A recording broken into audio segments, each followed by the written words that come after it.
This is a case that I did 9 years ago, almost 10 years ago.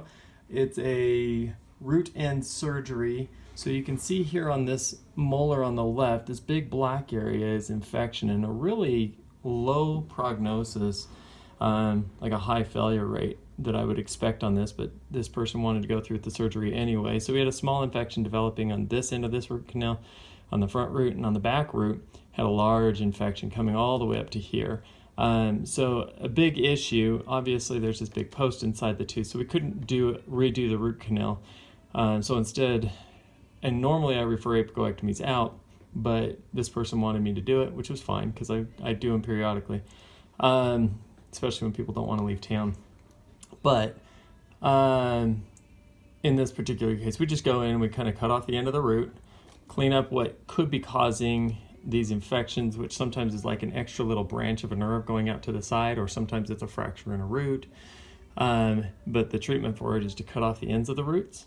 And in this particular case, you can see then that this infection that was huge around here has completely healed up with bone.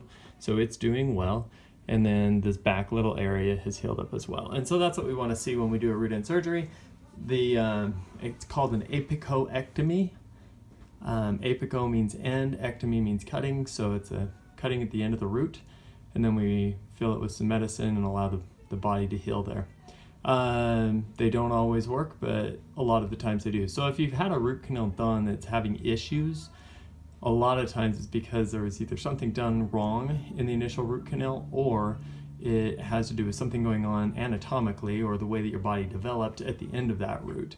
And the only thing you can do to fix it the rest of the way is to do that root end surgery.